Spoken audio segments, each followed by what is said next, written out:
நேயர்களே, தற்போது ஏற்பட்டிருக்கக்கூடிய மிக முக்கியமான ஒரு சர்வதேச செய்தி, எது நடக்கக்கூடாது என்று உலகம் எதிர்பார்த்ததோ அது நடந்திருக்கிறது. ஆம், இன்று அதிகாலை அமெரிக்காவினுடைய B-2 பாம்பர்ஸ் ஈரானுடைய அணு உலைகளின் மீது கடூரமான தாக்குதலை நடத்தி திரும்பியிருக்கிறார்கள். அமெரிக்க அதிபர் டொனால்ட் ட்ரம்ப் சக்சஸ்ஃபுல் அட்டாக் என்பதை அவர் பதிவு செய்திருக்கிறார். அவர்கள் இந்த வேலையில் ஒர்க் டுகெதர் வித் இஸ்ரேல், இந்த வேலைக்காக இரண்டு பேரும் இணைந்துதான் இஸ்ரேலும் அமெரிக்காவும் இஸ்பஹான், நட்டன்ஸ் மத் ஃபர்தவ் 3 நிலைகளிலும் தாக்கியிருப்பதாக அமெரிக்கா கூறிக்கொள்கிறது. இது ஒரு சக்சஸ்ஃபுல் அட்டாக் என்று அமெரிக்காவினுடைய அதிபர் டொனால்ட் ட்ரம்ப் சொல்கிறார். இந்த நேரத்தில் பெஞ்சமின் நெதானியாகு தனது கருத்தில் அமெரிக்காவோடு இணைந்து நாங்கள் தாக்கியது எங்களுக்கான அச்ச சூழ்நிலை இனி இல்லை என்கின்ற அளவிற்கு நாங்கள் தாக்கியிருக்கிறோம் என்ற ஒரு கருத்தை அவர் பதிவு செய்திருக்கிறார். அதே நேரத்தில் ஈரானிலிருந்து வெளியாகும் செய்திகள் ஃபர்தவ் போன்ற இடங்களில் மேல் தளத்தில் மட்டும்தான் தாக்குதலை நடத்தியிருப்பதாகவும் ஆழமான தாக்குதல்கள் எதுவும் இல்லை என்றும் ஈரானுடைய அஃபிஷியல் செய்திகள் தெரிவிக்கின்றது. அதே நேரம் ஈரானிலிருந்து வெளியாகி இருக்கக்கூடிய பல செய்திகளின் வாயிலாக அணு கதிரியக்க லீக்கேஜ் பரவல்கள் இருக்குமா என்ற கேள்விக்கு அப்படி ஒரு சூழல் எப்போதும் இல்லை என்று ஈரான் பதில் அளித்திருக்கிறது. சவுதி அரேபியாவிலிருந்து வரக்கூடிய செய்திகள் வாயிலாக கண்டாமினேஷன் என்று சொல்லக்கூடிய அளவில் இந்த கதிரியக்க பரவல் மற்றும் உண்டான இம்பேக்ட் ஏதாவது பெரிய அளவில் இல்லை என்றே செய்திகள் வந்திருக்கிறது. அமெரிக்கா இந்த தாக்குதலை நடத்தி இருப்பதில் ஈரானுடைய அஃபீஷியல்ஸ் எந்த கருத்தும் தெரிவிக்கவில்லை என்றாலும் சர்வதேச செய்திகளின் முதற்கட்ட கருத்தின் அடிப்படையில் உண்மையில் இதற்கான கான்சிக்வன்சஸ் பின் விளைவுகளை குறித்து அமெரிக்கா மற்றும் புது ஊடக ஆர்வலர்கள் தங்கள் கவலைகளை கடுமையாக பகிர்ந்து வருவதையும் பார்க்கிறோம். ஒவ்வொரு கருத்தும் ஒரு விதமாக வந்திருக்கும் வேளையில் அமெரிக்காவின் இந்த தாக்குதலின் மூலம் எதிர்பார்த்து காத்திருந்த தாக்குதல் தான். அமெரிக்கா தனது ட்ரிக்கி பாலிசியில் எப்போதும் தாக்குவதற்கு முன்பு ஒரு செய்தியை சொல்கிறார்கள், தாக்குதல் நடந்த பிறகு ஒன்றை மாற்றுகிறார்கள். குறிப்பாக அமெரிக்காவினுடைய அதிபர் டொனால்ட் ட்ரம்ப் 40 நாட்கள் அதாவது 40 நிமிடம் பேசிக்கொண்டிருப்பதாகவும் எந்த நிலையிலும் 6வது பேச்சுவார்த்தை ஒமனில் நடந்து கொண்டிருக்க சூழ்நிலை நெருங்கி வருகிற நேரத்தில் 15ஆம் தேதி அதாவது 16ஆம் தேதி 13 விடியற்காலை தாக்குதல் நள்ளிரவு, ஆனால் 15ஆம் தேதி 24 மணி நேரத்தில் தாக்கக்கூடாது என்றும் ஈரானை கை வைத்தால் பெரும் விளைவுகள் வரும் என்று தான் பெஞ்சமின் நெதானியாகுவிடத்தில் கடுமையாக கண்டித்திருப்பதாக அமெரிக்காவுடைய அதிபர் சொன்னார். அப்படியென்றால் ஈரான் இன்னும் தாக்குதலுக்கு சற்று நேரமாகலாம் என்று எண்ணிக்கொண்டிருந்த அதே நாள் விடியற்காலை அல்லது நள்ளிரவில் ஆரம்பித்த தாக்குதலில் இஸ்ரேல் முதலாக தனது வீரத்தை பலி தீர்த்து கொண்டது. அதற்கு பின்பு ஈரானுடைய தாக்குதல்கள் இன்று வரை தொடர்கின்றது. அது ஒரு பக்கம். அதே போல இரண்டாவது இந்த ஸ்ட்ராட்டஜிக்கல் ட்ரிக்கி வார் நுணுக்கங்களை பார்க்கின்ற போது அமெரிக்க அதிபர் அவர்கள் பேச்சுவார்த்தைகளின் வாயிலாக நாங்கள் முடிவை அறிவிப்பதற்கு இன்னும் 15 நாட்கள் ஆகலாம் என்று சொன்னார். இதுதான் கரண்ட் சிச்சுவேஷன். ஆனாலும் ஒரு பக்கம் பொய் கொண்டு மற்றொரு பக்கம் திடீரென தாக்குதல்களை நடத்துவதை ஈரான் தற்போது உணர்ந்திருக்கும் என்றுதான் நாம் நம்பக்கூடியதாக இருக்கிறது. நேற்றுக்கு நள்ளிரவு நடந்த அல்லது அதிகாலை நடந்த தொடர் தாக்குதலில் அவர்கள் சற்று அசந்திருக்கிற வேளையில் இந்த தாக்குதலை அமெரிக்கா எதிர்பாராத விதமாக நடத்தியிருக்கிறதோ என்று எண்ண தோன்றுகிறது. இந்த தாக்குதலுக்கு பின்பு அமெரிக்காவில் இருந்தும் சர்வதேசத்திலிருந்தும் வெளியாகக்கூடிய பல செய்திகள் உண்மையில் ஈரான் அவர்களுடைய ப்ராக்சிகளுடைய மறு தாக்குதல் மிக கொடூரமாக இருக்கலாம் என்று கூட செய்திகள் வந்திருக்கிறது. முதற்கட்டமாக ஹூதிகளுடைய ஸ்போக்ஸ்பர்சன் இதனுடைய விளைவுகளை அமெரிக்கா சந்திக்கும் என்று சொல்லியிருக்கிறார்.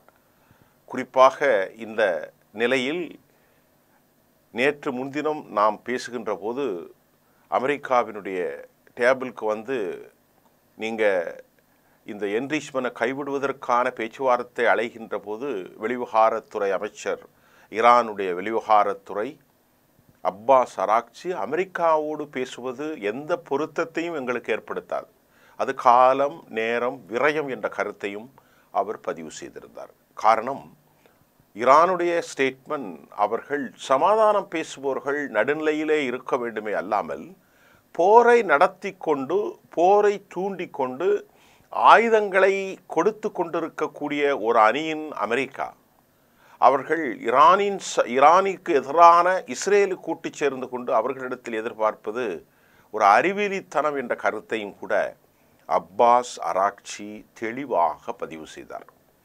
ஆக அவர்கள் கணித்தது சரிதான்.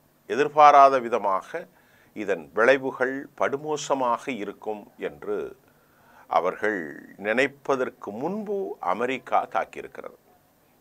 தற்போது 7 நாட்களாக ஹைஃபா டெல்லவியும் அதை சுற்றிய பல பகுதிகளும் தாக்குதலுக்கு ஈரானால் உட்படுத்தப்பட்டது. இஸ்ரேல் பெரும் சேதாரத்தை அவர்கள் சந்தித்தார்கள். இதுவரை 45க்கு மேற்பட்ட நிலைகளை டிசைசிவ் அட்டாக் என்று சொல்கிறார்கள். துல்லியமான பிரிசிஷன் அட்டாக்ல பெரும் சேதாரத்தை இஸ்ரேல் சந்தித்து வந்திருக்கிறது. 500இல் ஏர் டிஃபென்ஸ் சிஸ்டத்தில் பெரும்பான்மையானவைகள் அளிக்க முடியாத தோல்வி சந்தித்திருக்கிற நேரத்தில் இந்த சேதாரத்தை மறைப்பதற்கு ஒரு பெரும் கூக்குரலை பெஞ்சமின் நேதன்யாகு எதிரொலித்தார். இஸ்ரேலுடைய மக்கள் காசாவுக்கு நாங்கள் செய்த துரோகத்திற்காக வருந்துகிறோம் என்று அழுது பொது ஊடகத்திலே அவர்கள் கண்ணீர் வடித்த காட்சியும் நாம் பார்க்க முடிகின்றது. மருத்துவமனைகளை தாக்கியிருக்கிறார்கள் என்று பெஞ்சமின் நேதன்யாகு நாவில் நரம்பில்லாமல் பேசுகிற காணொலியும் எதிரொலியிருக்கிறது. நேதன்யாகு இன்று பேசுகிற போது ஒரு சக்சசிவ் ஸ்ட்ரைக் என்று அவர் சொல்கிறார். அதாவது இந்த மாதிரியான விவகாரங்களை நாங்கள் மிக திட்டமிட்டு எதிர்கொள்வோம் என ஒரு மாய பிம்பத்தை அவர் கட்டமைக்கிறார். இதற்கு முன்பு நேற்று முன்தினம் நெட்டான்ஸ், இஸ்பஹான், ஃபர்தோவில் தங்கள் தாக்குதலை நிலைப்படுத்தியதாக சொல்லி கொண்டிருந்த இஸ்ரேல் உண்மையில் இதில் எந்த தாக்கமும் ஏற்படவில்லை என்ற கருத்தில் இதை தாக்குவதற்கு வலிமையான 60 மீட்டர் ஆழமாக ஊடுருவி செல்லும் அமெரிக்காவினுடைய B2 பாம்பர்ஸின் மூலம் GBU-57 மட்டும்தான் இருக்கிறது என இவர் தொங்கிக் கொண்டிருந்தார், அழுது கொண்டிருந்தார், அல்லது ஏராளமாக கெஞ்சி கொண்டிருந்தார். அமெரிக்காவினுடைய அதிபர் டொனால்ட் ட்ரம்ப் சிச்சுவேஷன் அந்த ரூமில் என்ன பேசினார்கள் என்று யாரும் அறிய முடியாத ஒரு சூழ்நிலையில் தங்களின் மானத்தை காப்பதற்கு நானும் வீரன்தான் என்பதை போன்று இந்த தாக்குதலை அவர்கள் நடத்தியிருப்பதாகவும் கூட நாம் புரிந்து கொள்ள முடிகின்றது. மறைப்பதற்கு இதில் எந்த செய்திகளும் இல்லை. ஏனென்றால் ஒரு நிலையை தாக்குகிற போது அந்த நிலையினுடைய அழுத்தங்கள், கட்டடச் சீரழிவுகள், மக்களின் உயிர் இழப்புகள் அல்லது காயங்கள் நமக்கு வெளிப்படையாக தெரியும் அல்லது தெரியாது. அது மறைக்க முடியும். ஆனால் ஏற்கனவே இஸ்ரேலுடைய நிலைகளை தாக்கியதும், இஸ்ரேல் 600க்கும் மேற்பட்ட ஈரான் மக்களை படுகொலை செய்த தெஹ்ரானில் தாக்குதலும், தெஹ்ரான் இதுகாரம் உண்மையை சொல்லியிருக்கிறார்கள். 626க்கு மேல் எம்முடைய மக்கள் கொல்லப்பட்டிருக்கிறார்கள், இன்னென்ன நிலைகளில் தாக்கியிருக்கிறார்கள் என்பதை அவர்கள் தெளிவுபடுத்தியிருக்கிறார்கள். ஆனால் இஸ்ரேலோ வெறும் 26 அல்லது 30 பேர் தான் இறந்திருப்பதாகவும் பெரும் உயிர் சேதாரம் இல்லை என்றும் சிறு சிறு உரசல்கள், காயங்களோடு நாங்கள் தடுத்திருக்கிறோம் என்று தங்களை பெருமைப்படுத்திக் கொள்வதையும் நாம் பார்க்கிறோம். ஆனால் இந்த சேதாரம், கட்டடங்கள் இவைகளையெல்லாம் பார்க்கின்ற போது மிகப்பெரிய அளவிலான காயங்களும் ஊனமுற்ற நிலைகளும் மனநிலை பாதிப்பும் நோய்களும் நொம்பலமும் வருங்காலத்தில் அதிகரிக்கும் என்பதை ஏனோ இஸ்ரேல் மறுத்திருக்கிறது. ஆனால் தற்போது நடந்திருக்கிற அணு ஆயுத தாக்குதல் ஒரு நிலைகளை தாக்குதல் உண்மையை சொல்லும். ஏனென்றால் 2 தினங்களுக்கு முன்பு அப்துல் ஃபத்தா அல் சிசி அவர்கள் ஒரு கருத்தை வைத்திருந்தார். அவருடைய கருத்தின் அடிப்படையில் எகிப்து நாங்கள் ஒருவேளை தாக்கினால் எங்கள் நாட்டுக்கு ஆபத்து கதிரியக்கத்தால் ஏற்படும் என்பதை பகிர்ந்து கொண்ட எகிப்து அதிபர் அல் ஃபத்தா அல் சிசி, நல்ல வேளையாக நாங்கள் ஒரு பாதுகாப்பு மண்டலத்தில் இடையகப் பகுதிகளில் எங்களுக்குள் ஒரு டெசர்ட், அதாவது பாலைவன பகுதிகள் இருப்பதால் நாங்கள் தப்பிக்கொண்டோம் என்றும் அவர் சொல்கிறார். சவுதி அரேபியா இன்றைக்கு காலை வெளியான செய்தியில் எந்த கண்டாமினேஷனும் இல்லை என்ற தகவலையும் ஈரானும் ஊர்ஜிதப்படுத்துகிறது. இதில் மறைக்கவே முடியாது. எல்லாவற்றையும் மறைத்தால் இதில் மறைப்பதற்கு எதுவும் இல்லையோ? ஏனென்றால் கதிரியக்க அதிகமாக அவர்கள் அணு ஆயுதங்களை தாக்கியிருந்தால் கதிரியக்கங்கள் பரவி இருக்கும். மேலே லேயரை அடிச்சிருந்தால் உடனடியாக அவர்கள் எல்லாம் சரி செய்திருவார்கள். 200 மீட்டர்களுக்கு மேல், அதாவது 800 மீட்டருக்கு கீழ் 700 500 என்றெல்லாம் பல தகவல்கள் வருகின்ற போது அமெரிக்கா நாம்கிவாஸ் என்று சொல்வதை போன்று பேருக்காக அவர்கள் தாக்கியிருக்கிறார்களோ அல்லது தாங்களும் வீரன்தான், தங்களை யாரும் மத்திய கிழக்கில் கை வைத்தால், தங்களுடைய சேனைகளான இஸ்ரேலை கை வைத்தால் இதுதான் ஏற்படும் என்று அவர்கள் நம்புவதன், அதை உலகிற்கு அறிவிப்பதற்குத்தான் ஒரு பிரகடன செய்தியாக இதை செய்திருக்கிறார்களோ என்று நாம் நம்ப தோன்றுகின்றது. நான் மறுபடியும் சொல்வது உங்களுக்கு புரியும். கட்டடங்களை எல்லாம் அடித்தால் கட்டட சீரழிவு, ஆனால் எவ்வளவு இறந்தார்கள் என்று அந்த நாடு சொல்ல வேண்டும். ஆனால் அணு ஆயுதம் கதிரியக்கம், அது பரவி கொண்டிருப்பதை ஏதோ ஒரு சின்ன பாக்ஸுக்குள்ளே போட்டு மூடிவிட முடியாது. ஆகவே அமெரிக்காவினுடைய அணு உலை தாக்குதல்கள் பெரிய சேதாரம் இருந்திருக்கலாம், ஆனால் அணு உலைகள் மொத்தமாக இழுத்து விடக்கூடிய அளவிலே எதுவும் இல்லை. அப்படிப்பட்ட ஒரு சேதாரத்தை அமெரிக்காவால் ஃபர்தோவில் ஏற்படுத்த முடியவில்லை என்ற முதற்கட்ட கருத்தை நாம் பார்க்கக்கூடியதாக இருக்கின்றது. ஈரான் தற்போது என்ன தாக்குதலை நடத்தப் போகிறது? நேற்று முன்தினம் வந்த காணொலிகளின் வாயிலாக அமெரிக்கா எல்லா நிலைகளிலும் யுனைடெட் அரபு Emirates, Saudi Arabia, which include squadron of F-15 and F-16 fighter ஜெட்ஸ் எல்லாவற்றையும் அவர்கள் தயார்படுத்தி கொண்டதாகவும், மறு தாக்குதல்கள் அவர்கள் திருப்பி தாக்கினால் என்பதுதான் அவர்கள் எல்லா நிலைகளும் நிலைப்படுத்தியிருக்கிறார்கள். ஏராளமான விமானங்கள் மத்திய கிழக்கிலே கொண்டு சேர்க்கப்பட்டிருக்கிறது. அதே சமயம் மிக முக்கியமான கப்பல்கள் போன்றவைகள் அப்புறப்படுத்தப்பட்டிருக்கிறது. விமான தாக்குதலுக்கு ஸ்குவாட்ரான், அந்த படைப்பிரிவுகள் 50,000 பேர் உறுதியான நிலையில் அமெரிக்காவில் வைத்திருக்கிறார்கள்.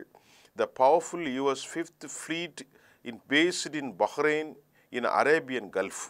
அதே மாதிரி ஏனென்று சொன்னால் இந்த தாக்குதலை அமெரிக்கா முன்னரே அவர்கள் முடிவு செய்த காரணத்தால் தான் மறு விளைவுகள், நான் சொன்னேனே, திருப்பி ரிட்டாலியேட் பண்ணும்போது தங்களுடைய விமானங்கள், தங்களது போர்ப்படைகள், தங்களது மிசைல் படைகள், ட்ரோன்கள், வான்படைகள் எல்லாவற்றையும் அமெரிக்கா உறுதி செய்திருக்கிறது.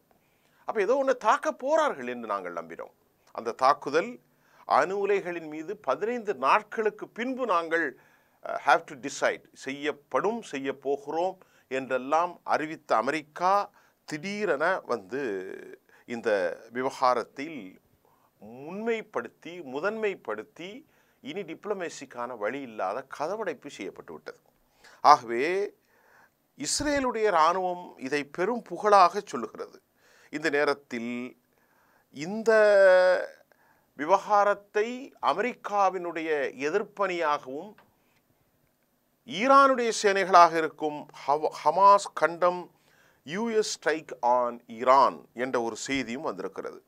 அதே சமயம் ட்ரம்புடைய முடிவுகள் ஈரான் வந்து ஒரு கிளியர் கிரவுண்ட்ஸ் ஃபார் இம்பீச்மெண்ட். இது ரொம்ப முக்கியம். இது அமெரிக்காவினுடைய நாட்டில் நடக்கப் போகிற ஒரு விவகாரம். யாரிடத்திலும் அமெரிக்கா உடைய இராணுவ தலைமையோ அமெரிக்க அரசோ அந்த நாட்டில் அவர்கள் இதை தாக்குவதற்கு பெர்மிஷன் வாங்கினார்களா என்றால் இல்லை என்ற செய்தி கிடைத்திருக்கிறது. Now the president should be allowed to unilateral march this nation into something as a consequential as war with erratic threats and no strategy. அதே சமயம் காங்கிரஸ் அலெக்சாண்டரியா ஒகேஸ் என்ன சொல்றான்னா, ட்ரம்ப் வந்து இம்பல்சிவ்லி ரிஸ்க்டு இந்த நிலையை எடுத்திருக்கிறார் என்றும் அவர்கள் சொல்லியிருக்கிறார். அவர் என்ன சொல்ற, the risked launching a war that may ensure as for generations. ரொம்ப மோசமான ஒரு கருத்தை தான் அவர் சொல்லியிருக்கிறார். அந்த அம்மையார் என்ன சொல்றாங்கன்னா, it absolutely and clearly grounds for impeachment. இவருக்கு எதிரான மனநிலை அங்கே உருவாகி இருக்கிறது. காங்கிரசினுடைய மனநிலையும் செனட் உறுப்பினர்கள் மனநிலையும் எதிர்பாராத விதமாக. ஆனால் டொனால்ட் ட்ரம்பை பொறுத்தவரை ஒரு ஒரு ஒரு நகைச்சுவை மனிதர் மட்டுமல்ல, ஒரு விவகாரமான ஒரு ஆளாகத்தான் இருக்கிறார். ஈரானுடைய இந்த அராக்கட்சியினுடைய அவுட்ரேஜஸ் மட்டுமல்லாமல் தற்போது அமெரிக்காவுடைய இந்த தாக்குதலுக்கான பல consequences. How will Iran respond to US attacks அப்படிங்கிறது வந்து இன்னைக்கு செய்தி இப்போ வந்திருக்கு, நிறைய செய்தி வந்திருக்கிறது. நிச்சயமாக ஹமாஸுடைய எதிர்மனை, ஹவுதிகளுடைய விவகாரம், ஹிஸ்புல்லாவுடைய விவகாரம், அதே போன்று இஸ்லாமிக் ரெசிஸ்டன்ட் அண்ட் ஆக்சிஸினுடைய பதிலுரைகள் எப்படி இருக்கும் என்பதை நாம் சொல்ல முடியாது. அதே போன்று த செகண்ட் சினேரியோ எப்படி இருக்குன்னா, ஃபுல் ஸ்கேல் வார். இனி ஈரான் தொடர் தாக்குதலை நடத்துவார்கள். அந்த ஃபுல் ஸ்கேல் வார் எங்கெல்லாம் அமெரிக்காவுடைய நிலைகள் இருக்கிறதோ அவ்வளவும் தாக்கப்படும். ஏனென்றால் அமெரிக்காவுக்கும் இஸ்ரேலுக்கும் ஏர்கிராஃப்ட்ஸ் தான் ரொம்ப பலமாக இருக்கிறது, அதில் எந்த சந்தேகமும் இல்லை. ஆனால் இந்த மிசைல் அட்டாக்கை தடுப்பதற்கு அமெரிக்காவோ இஸ்ரேலிடத்தில் வல்லமை இல்லை. 100 விட்டால் ஒரு 20, 10 தாக்கி விடுகிறது. ஒன்று தாக்கினாலும் பெரிய விவகாரம் தான். ஆகவே அமெரிக்கா எந்த அடிப்படையில் இந்த முடிவை ஏற்படுத்தியிருக்கிறார்கள் என்பதை நான் இதற்கு முன்பு வாசித்த அந்த அமெரிக்க காங்கிரஸினுடைய பெண்ணுடைய அந்த கருத்து உங்களுக்கு உரிமை தருகிறது. ஒரு நீண்டகால ஒரு போரை அமெரிக்கா உருவாக்கி இருக்கிறது. அது மட்டுமல்லாமல் இந்த விவகாரத்தில் அடுத்த கட்டமாக பொருளாதார நெருக்கடிகளை அமெரிக்காவுக்கு எதிராக ஈரான் ஏற்படுத்த போகிறது. அமெரிக்க நிலைகளின் தாக்குதல்கள், அமெரிக்க படைப்பிரிவுகளின் தாக்குதல்கள், அமெரிக்காவினுடைய ஸ்குவாட்ரான் அந்த படைப்பிரிவுகள் அனைத்தும் தாக்கப்படும். அமெரிக்காவினுடைய கடலாதிக்கம் தாக்கப்படும். அமெரிக்காவுடைய சேனை நாடுகள் தாக்கப்படும். இஸ்ரேலுக்கு எதிரான போர் நேரில் ஏற்படும். ஆனால் தெரிந்தோ தெரியாமலோ பெஞ்சமின் நெதன்யாகு வெற்றி பெற்று விட்டான். எப்படி என்றால், இறுதியாக அவர் தோல்வியை சந்திக்கிறது உறுதியாக இருந்தாலும் இந்த வார் எஸ்கலேஷனுக்கு அமெரிக்காவை இழுத்து கொண்டு விட்டதில் நெதன்யாகு வெற்றி பெற்று விட்டார் என்றுதான் நாம் சொல்லக்கூடிய வாய்ப்புகள் இருக்கிறது. அது மட்டும் இல்லாமல் he ordered that the third option could be hybrid of the two pointings of Iran. அதாவது ஹொர்முஸ்ல வந்து அவர்கள் இனி கப்பல்களை தடுக்கின்ற நேரத்தில் சர்வதேச அளவில் அதனுடைய இம்பேக்ட் பெரிய அளவில் இருக்கும் என்றும் சொல்லப்படுகிறது. ஆகவே இந்த விவகாரத்தில் இனி வரக்கூடிய செய்திகள் கொஞ்சம் கொஞ்சமாகத்தான் வரும். இஸ்ரேல் க்ளோசஸ் த ஏர்ஃபேஸ் அப்படிங்கிற ஒரு செய்தியும் வந்திருக்கிறது. ஏனென்றால் இப்பொழுது முதலாக அதனுடைய ரிட்டாலியேஷன் இஸ்ரேலுக்கு தான் இருக்கும், அடுத்தடுத்து அமெரிக்காவோடு இருக்கும். இன்னும் ஈரான் இதுகாரம் எந்த ஒரு நடவடிக்கையும் பெரிய அளவில் எடுக்கவில்லை. ஏனென்றால் ஒரு தாக்குதலுக்கு பின்பு ஃபருதவ், நட்சான், இஸ்ஃபஹான், நட்டான்ஸ் போன்ற பகுதிகள் அதில் வெளிப்படையாக சொன்னாலும் ஒரு தாக்குதல் நடந்திருக்கிற போது அதனுடைய விளைவுகள் ஈரானுக்கு இல்லை என்று நாம் சொல்லிவிட முடியாது. முதற்கட்ட கருத்தாக மேலோட்டமாக சர்ஃபேஸ் லேயர் அப்படின்னு தான் அவங்க சொல்லியிருக்கிறாங்க. அந்த வார்த்தைகளில் மேலங்கமாகத்தான் தாக்கியிருக்கிறோம், உள்ளே பெரிதும் போகவில்லை என்பதையும் ஈரான் சொல்லியிருக்கிறது. ஆக ஈரானுடைய இந்த விவகாரத்தை, அவர்களுடைய பாரிய இந்த அழுத்தத்தை சந்திப்பதற்கு சகசகமான கூட்டாளிகளான வடகொரியா, ரஷ்யா, சீனா போன்றவைகள் இதில் அவர்களுக்கு என்ன உதவிகள் செய்ய போகிறார்கள், அடுத்த கட்டம் என்ன நடக்கப் போகிறது என்பதை நாம் இப்பொழுது அறியக்கூடியதாக இல்லை. Netanyahu full coordination between US and Israel என்பதை அவர் சொல்லியிருக்கிறார். சவுதி அரேபியா என்ன சொல்லியிருக்குன்னா, there is a no radiation pollution detected in kingdom after US attacks in Iran என்ற செய்தியை சவுதி அரேபியா சொல்லியிருக்கிறது. ஈரானியன் அட்டோமிக் எனர்ஜி என்ன சொல்கிறாங்கன்னா, நோ கண்டாமினேஷன்ஸ் ரெக்கார்டட், எந்த ஒரு பாதிப்பும் இல்லை என்பதை ஈரான் செய்தியாக வந்திருக்கிறது. Iranian allies proxies may not wait, இது ரொம்ப முக்கியமான கருத்துங்க, foreign attack ordered from Tehran, அதற்கு முன்பே அவர்கள் தாக்கிவிடலாம் என்று அல் ஜசீராவுடைய செய்தி வெளியாகி இருக்கிறது. ஏனென்று சொன்னால் ஈரானுடைய அலைஸ் ப்ராக்சிஸ் ரீஜனில் அவங்க இதுக்கு தாமதிக்காத முதல் தாக்குதலை நடத்தலாம், அதற்கு அவர்கள் ஒப்புதல்களை பெறாமல் கூட முந்திக் கொள்ளலாம் என்ற செய்தியும் வந்திருக்கிறது. அதன் மூலமாக அமெரிக்காவுடைய அசெட்ஸ் இந்த ரீஜனில் எந்த அளவுக்கு பாதிக்கப்படும் என்பது நமக்கு தெரியவில்லை. ஏன்னால் ஈராக்கில் இருக்கிறார்கள், சிரியாவில் இருக்கிறார்கள், லெபனானில் இருக்கிறார்கள், எல்லா இடத்திலும் அவர்கள் தங்களது வலிமையாக படைகளை வைத்திருக்கிறார்கள். ஆகவே இந்த அக்யூரேட் இன்ஃபர்மேஷன் என்ன நிலையை ஏற்படுத்தும் என்பதை நாம் அறிந்து கொள்வதற்கு முடியவில்லை. அதே சமயம் ட்ரம்ப் பொறுப்பற்ற முறையில் நடந்து கொண்டதாக, reckless started war in support of Israel என்பதை டான் நியூஸ் சொல்லியிருக்கிறது. இதில் உள்ள நிறைய செய்திருக்கு, நான் தலைப்பை மட்டும்தான் உங்களுக்கு சொல்கிறேன். அதே போன்று ஈரானுடைய officials experts will reports on detail of attacks, அவர்களுடைய அட்டாக்ஸ் வந்திருக்கு, ஆனால் நிறைய வரையில். ட்ரம்ப் என்ன சொல்கிறான்னா, US has erased threat to Israel. அப்போ அதைத்தான் கிம்ப்லி ஹால்க்குங்கிற ஒரு அறிஞர் அமெரிக்காவிலிருந்து சொல்லுகிறார். US president justification for launching the attacks on Iran, உனக்கு என்னடா தேவை வந்துச்சு, அவ நாட்டில் இருப்பதை நீ அமெரிக்கா நம்ம நாட்டுடைய விவகாரத்தை பார்க்காமல் அவ நாட்டுடைய பாதுகாப்பை நீ உறுதி செய்கிறாயா என்று கிம்ப்லி ஹால்கட்டுடைய கருத்து ரொம்ப முக்கியமாக இருக்கிறது. I have to note here that doesn't make Iran an imminent threat to the US. இப்போ இந்த விவகாரத்திலும் இப்படி ஒவ்வொருத்தருடைய கருத்துக்களும் மிடில் ஈஸ்டிலிருந்து வந்து கொண்டே இருக்கிறது. ஈரான் மறுபடியும் சொல்கிறது, இப்பொழுது தற்போது நான் பேசி கொண்டிருக்கிற போது லைவ் காணொலியில் வந்த செய்திகளைத்தான் நான் உங்களிடத்தில் பேசி கொண்டிருக்கிறேன். எந்த ஒரு ஆபத்தும் இல்லை, no danger to Iranians living near Fordow, பக்கத்தில் வாழ்வர்களுக்கெல்லாம் எந்த விதமான விஷயம் இல்லை என்று வந்திருக்கிறது. டெமோக்ராட்டிக் லீடருக்கு என்ன சொல்கிறார், யூஎஸில் risk of war has dramatically increased என்ற கருத்தை வைத்திருக்கிறார். ஆகவே அமெரிக்காவினுடைய இந்த தாக்குதல் பெரும் சேதாரத்தையும் சிக்கலையும் ஏற்படுத்தியிருக்கிறது. ஈரானுடைய அஃபீஷியல்ஸ் ஃபர்தோவில் evacuated has not suffered irreversible damage அப்படிங்கிறத அவங்க சொல்லியிருக்கிறாங்க. அதே சமயம் மிக முக்கியமாக Iran needed Trump call to stand down. நிறைய செய்திகள் உங்களுக்கு வந்து கொண்டிருக்கிறது. நாம் ஒவ்வொரு செய்தியும் பிரித்து தான் சொல்ல வேண்டும், அவசர கதியிலே தான் இந்த செய்தியை உங்களுக்கு சொல்லியிருக்கிறோம். ஆகவே யூஎன் எக்ஸ்பிரஸ் யூஎனுடைய chief expresses grave alarm at US அட்டாக்ஸ்ங்கிற செய்தி அடுத்து வந்து கொண்டிருக்கிறது. அதே சமயம் ட்ரம்ப் தேங்க்ஸ் நெதன்யாகு. அப்போ பரவாயில்ல, அவங்கெல்லாம் ஒரு கூட்டணி அமைத்து தான் இந்த தாக்குதலை நடத்தியிருக்கிறார்கள். ஈரான்ஸ் அட்டாமிக் ஏஜென்சி மிகப்பெரிய கண்டனத்தை தெரிவித்திருக்கிறார்கள். US attacks created a pivot of history, வரலாற்றில் மிக முக்கியம் என்கிறார் இந்த தாக்குதலை. யார்? Netanyahu. The pivot of history, வரலாற்றில் மிக மிக முக்கியம். Netanyahu congrats Trump and the bold decision, ரொம்ப தைரியமாக நடவடிக்கை எடுத்திருக்கீங்க அப்படின்னு சொல்கிறாரு.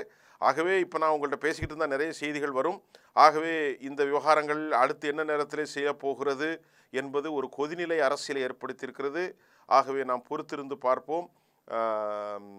இஸ்ரேலுக்காக இப்பொழுது தாக்குதல் நடக்கப் போகிறது. இஸ்ரேல் மறுதாக்குதல் நடத்தப் போகிறார்கள். ஆக மொத்தத்தில் அமெரிக்காவை இழுத்து விட்டார்கள், தெருவில் இழுத்து வேலையாக போய்விட்டது. மீண்டும் அடுத்த அப்டேட்ஸோடு உங்களை சந்திக்கின்றேன். நன்றி.